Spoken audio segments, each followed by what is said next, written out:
Queridos, eu convido vocês a abrirem suas Bíblias em 2 Timóteo, capítulo 1, verso 7. O fato é que, concretamente, há muitos motivos para a gente desistir de uma série de coisas na vida da gente. Há muitas forças que nos cercam, tentando calar aquilo que consideramos nossos desejos legítimos, nossos sonhos bem fundamentados. Há forças intensas ao nosso redor para que a gente abrace valores tolos, para a gente se desviar daquilo que a gente considera essencial, da gente gastar a nossa vida em algumas coisas tão acessórias, tão marginais, né? Assim, tão à margem do que é fundamental. Então, há motivos, e não podemos negar, há muitos motivos para a gente desistir. Inclusive o nosso cansaço, nosso medo. Mas há motivos para seguirmos firmes, e quando eu digo firmes, não é sem oscilação. Quando eu digo firme, eu não estou dizendo sempre com grande motivação, mas seguir firme. Na vida, a gente tem motivos para isso, e nesse texto, em 2 Timóteo 1,7, tem esse verso expressa algo que é extremamente importante. Esse texto segue aquele texto que lemos hoje pela manhã, em que eu falei alusivo ao Dia das Mães, que Paulo reconhece a herança na vida dele, na vida de Timóteo, essa herança familiar que fortalece, porque transmite uma fé viva e verdadeira, e que Timóteo, portanto, deveria seguir em frente com essa mesma perspectiva que ele aprendeu da família. E ele conclui dizendo assim: olha, Deus não nos deu espírito de covardia, mas de poder, de amor e de equilíbrio. E aí, meus queridos, o fato concreto na vida da gente é que a gente precisa ter uma postura firme de recusa da covardia. A coragem não é a ausência de medo, isso é destemor. Coragem é seguir apesar do medo, né?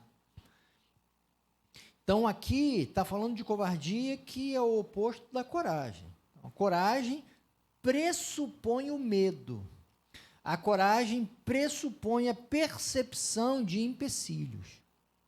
Quando eu não percebo, é destemor. Então vou em frente porque não tem risco nenhum, tem dificuldade nenhuma, eu sigo em frente. Não é disso que a gente está falando. É da renúncia da covardia. E isso é absolutamente fundamental na vida da gente, a coragem, porque a gente precisa enfrentar, no contexto da nossa vida, todas as implicações do pecado. As implicações do pecado em nós, porque o pecado, as marcas do pecado em nós, comprometem o modo como eu lido com o outro, comigo, como eu me relaciono com Deus, como eu aproveito o meu tempo, meus recursos, como eu vivo. O pecado em mim, como nos ensina Jesus, porque para Jesus o oposto do pecado é o amor, o pecado é tudo aquilo que mina em mim a capacidade de amar, de fazer o bem aos meus familiares, fazer o bem aos meus amigos, fazer bem à sociedade, enfim.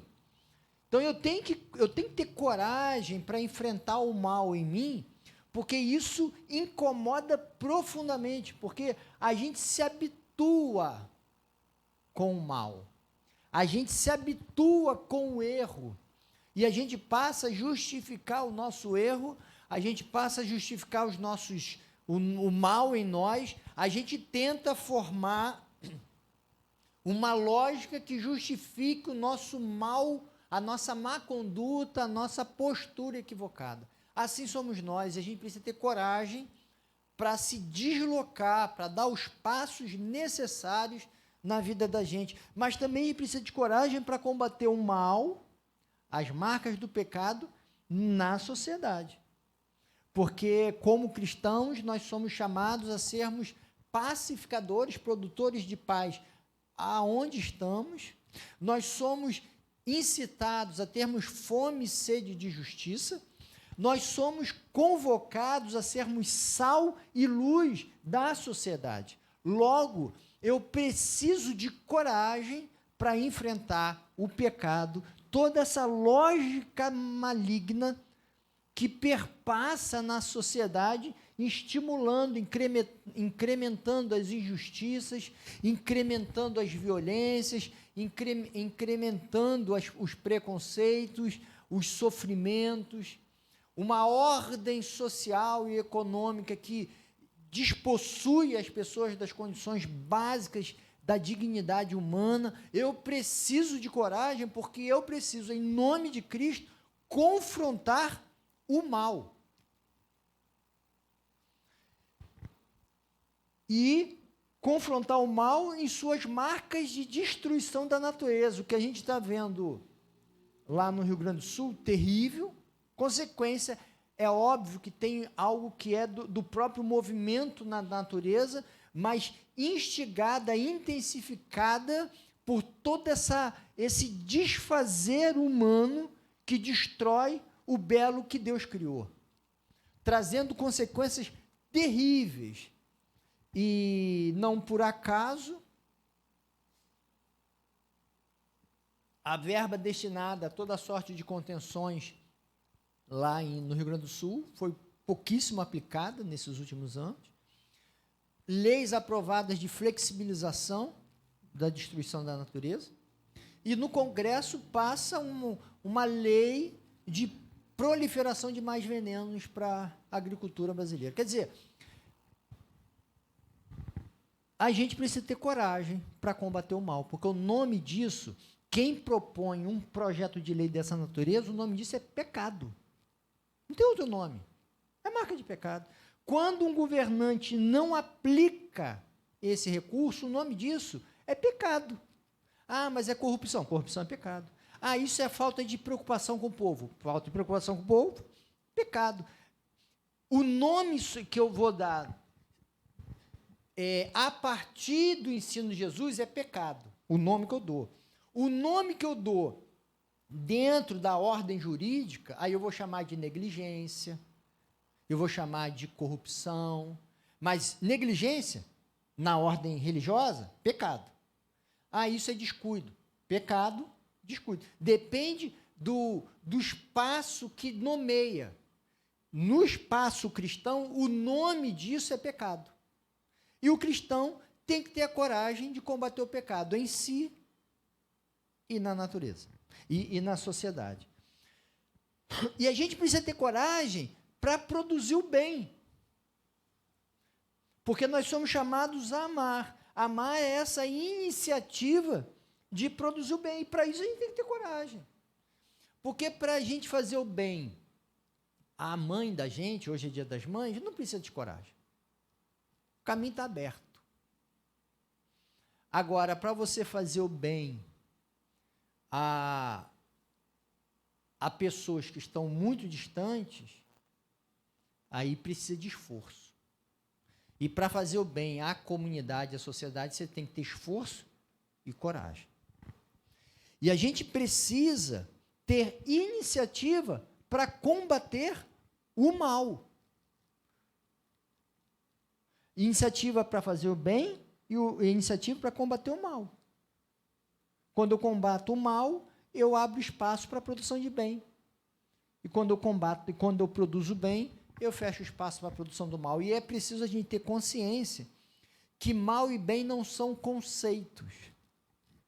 Mal e bem são produções humanas. Então, quando eu falo combater o mal, eu não estou falando em teoria. Eu estou falando em combater pessoas que fazem o mal. Assim como eu estou falando de bem, fazer o bem, eu não estou falando de teoria, de palavras, não. É de fazer concretamente o bem a pessoas. A gente combate o mal combatendo as pessoas que fazem o mal. E combater as pessoas que fazem o mal não é matando, porque senão eu estaria fazendo mal. Combater as pessoas que estão fazendo mal não é destruindo elas, porque senão eu também estaria fazendo mal. Mas é cerceando o seu poder de fazer o mal. Enfim, caminhos de combate. Tudo isso é fundamental a coragem. Coragem para fazer na ordem social e coragem para fazer na ordem privada, na sua esfera de vida. Coragem para se desalojar, para permitir as transformações de Deus na sua vida, na sua família e a partir de você no seu espaço mais amplo, sociedade, né, na sua esfera de influência.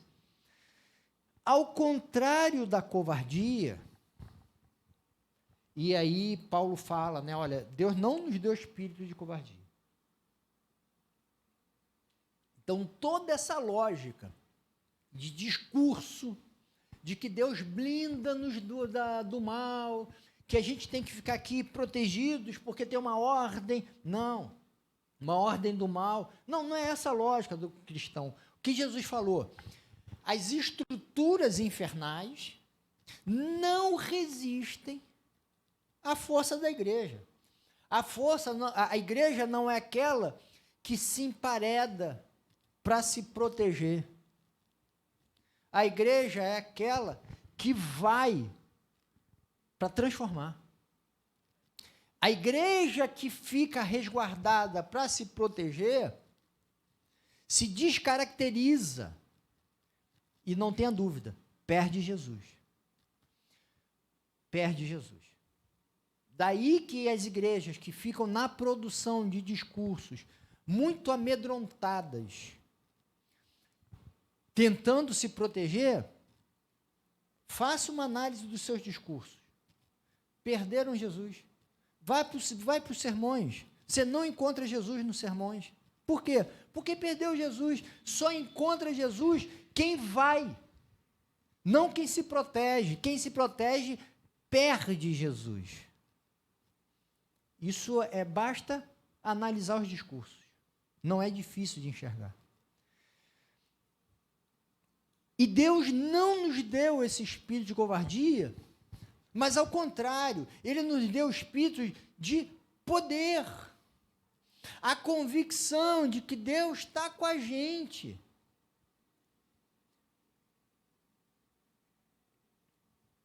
E se Deus está comigo, eu posso enfrentar na minha estrutura de vida as histórias que me aprisionam. Eu posso, conhecedor da presença de Deus, ciente de que Deus está comigo, me fortalecendo, eu posso enfrentar as dores que me aprisionam, que me angustiam. Eu posso enfrentar os meus medos e seguir na direção que Deus me orienta a seguir. Para seguir naquilo que eu percebo que cabe a mim, na minha vida, percorrer. Porque Deus está comigo. E também na percepção coletiva. Nós podemos ir. Porque o que nos rege não é um espírito de covardia, mas a convicção do poder que nos fortalece para viver, para ser, para percorrer. Novamente, isso não significa ausência do medo. Significa que, apesar dele, eu posso ir. E nós podemos ir. Isso não significa falta de cansaço. Significa que, apesar dele, eu preciso percorrer o que me cabe. Eu não estou falando... A gente se ocupa com um monte de coisa que a gente pode descartar. E precisa descartar. Eu estou falando do que é essencial na vida, do que faz sentido, que Deus orienta a gente a viver. Aquilo que que a gente percebe que nos cabe na vida. Então, meus queridos, saiba, Deus não nos dá espírito de covardia, mas de poder. De tal forma que eu vou, porque eu reconheço que nesse ir, Deus está comigo me fortalecendo. Não é porque eu estou preparado para ir. É porque eu reconheço que Ele vai me fortalecendo no percurso. Aliás, dificilmente alguém se sente preparado para os desafios mais significativos da vida antes do evento acontecer. A gente vai e vai falando, não é que dei conta? Não é que é possível? Não é que está indo? É assim que é a vida. Se você precisar ficar preparado para ir, você não vai. Você se prepara no caminho e no reconhecimento de que Deus está contigo para te fortalecer. Lógico, eu não estou falando de irresponsabilidade, né? Não estou falando isso. Se alguém me convida para tocar numa banda, eu falo, eu posso gastar o meu próximo mês treinando 15 horas por dia, eu não estou preparado. Entende? Então, tem coisas que me cabem, tem coisas que me cabem.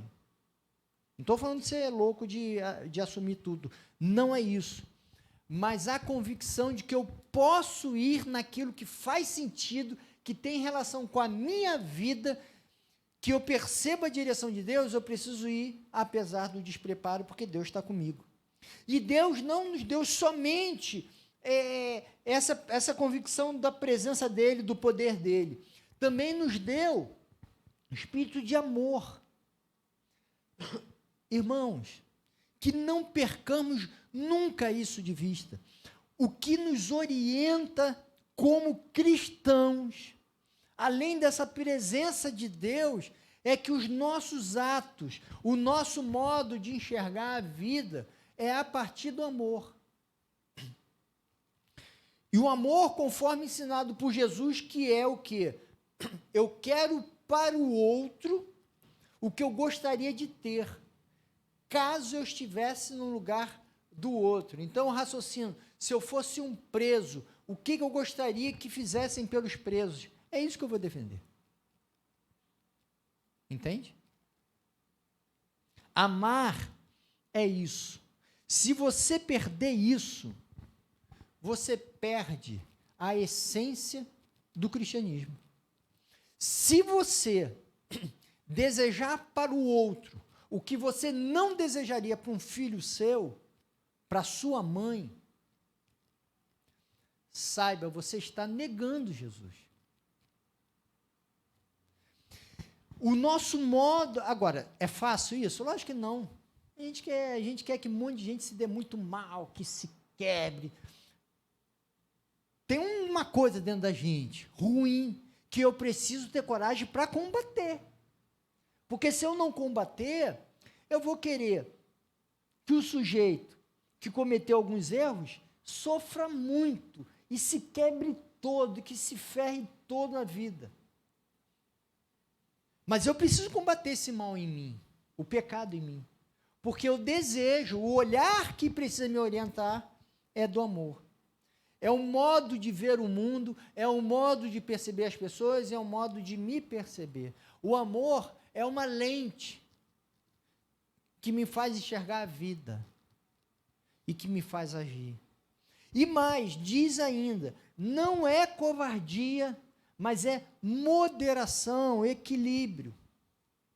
Meus queridos, Deus deseja que essa convicção do poder dele com a gente, desse olhar e dessa prática do amor, seja refletida.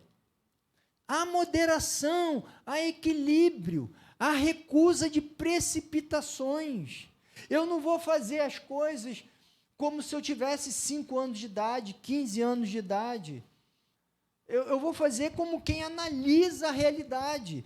Eu vou enfrentar, porque eu vou recusar a covardia. Eu vou enfrentar porque o medo não vai ser a palavra final. eu vou enfrentar numa ótica de amor, reconhecendo o poder de Deus, mas com moderação, com equilíbrio, sabendo que a realidade é complexa, que as minhas capacidades são limitadas, que as nossas possibilidades coletivas são limitadas, mas eu vou seguir, sem precipitações, acolhendo o tempo próprio das coisas, mas sem fugir delas, mas reconhecendo o tempo próprio das ações, porque o tempo das ações são diferentes do tempo do nosso desejo. Nós gostaríamos que as coisas acontecessem muito rapidamente, mas a realidade não é essa. É acolher o tempo próprio. A aceitação da nossa limitação e a aceitação da nossa força.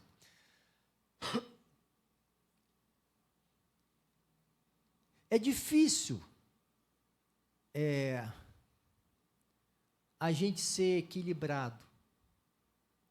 Porque, às vezes, a gente vai conversar com alguém e a pessoa reconhece a sua força, mas não consegue ver as limitações das circunstâncias e as suas.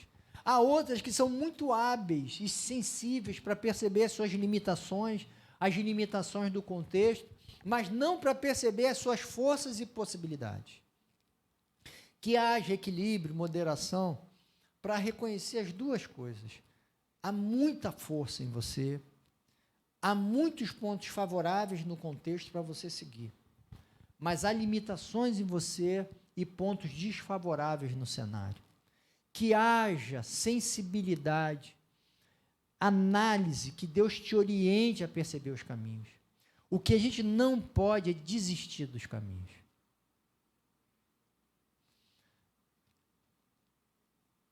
Há momentos que dá vontade de desistir da igreja, dependendo do que a gente ouve e vê.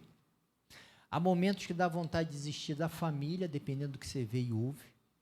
Há momentos que dá vontade de desistir das relações, seja ela qual for. Há vontade que dá de desistir dos empregos, das carreiras. Dá vontade de desistir de um monte de coisa. Mas também dá vontade de seguir, vivendo e fazendo nesses mesmos percursos. Que a gente consiga perceber os motivos para viver. Que a gente consiga perceber que há razão para perseguir. E não se esqueça, Deus está contigo fortalecendo. Não se esqueça, não acolha o mal como lente na vida. É o amor que precisa ser nossa lente.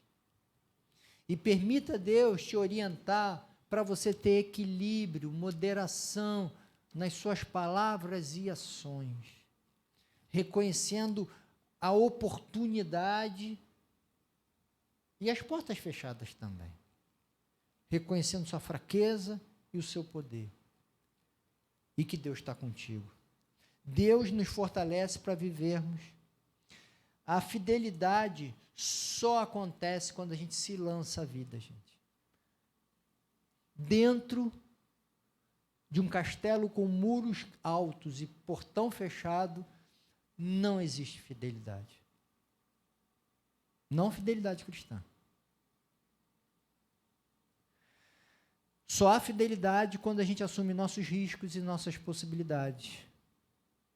Quando a gente se esforça para produzir o bem. E amar é assumir riscos. Necessariamente. Na certeza da presença permanente de Deus. Que Deus nos fortaleça, nos ajude, nos dê graça e direção. E que a gente não desista de viver e de fazer as belas coisas que Deus tem colocado na nossa vida para a gente ser e viver. Portanto, quando você olhar no espelho e você encontrar só limitações, para de olhar no espelho. Vai orar. Porque você está vendo um espelho falso. Quando você olhar para o espelho e só ver possibilidade que pode tudo, pare de olhar. vai orar, porque Deus vai mostrar que tem muita limitação. E quando o medo chegar e você pensar em desistir, pare e ora, porque Deus precisa mostrar para você que você não está sozinho e que é hora de insistir, percorrer, tropeçando, cansado, de mãos dadas, sozinho nunca. E eu não estou falando de Deus, não, estou falando de pessoas. Sozinho nunca. Mas seguindo. Saiba que Deus não te deu espírito de covardia, mas de poder, amor e moderação. Que Deus nos abençoe. Deus, eu peço que o Senhor abra os meus olhos e de cada um aqui. A vida apresenta muitos argumentos para a gente desistir. Há muitas razões para a gente pensar em não ser aquilo que o Senhor propõe para a gente ser. Há muitos motivos para a gente não fazer aquilo que nos cabe fazer. E a gente pode estabelecer argumentos muito consistentes. Mas eu peço que a voz principal seja a tua. E que a gente não negue o teu poder, negando a vida. E que a gente não negue a beleza da vida, Deus. Que a gente não negue as oportunidades que a vida nos traz, que o Senhor nos permite ter, Pai. Dá-nos a coragem, dá-nos a persistência, dá-nos a tua percepção, Pai. E que em todo tempo a gente queira fazer o bem a nós, ao outro, como se nós estivéssemos no lugar do outro. E em tudo isso, reconhecendo o seu sorriso quando tais coisas acontecem. Que a gente te acolha na vida, que a gente se encontre no Senhor, nessa relação de contato e de amor. A gente reconhece, Deus, que a gente precisa dessa tua presença, e a gente não sabe nominar, mas a gente sabe sentir. E eu peço que o Senhor haja na nossa vida e nos fortaleça. Louvamos o teu nome e pedimos a tua bênção na vida de todos aqui, Pai. Em nome de Jesus, Pai. Amém.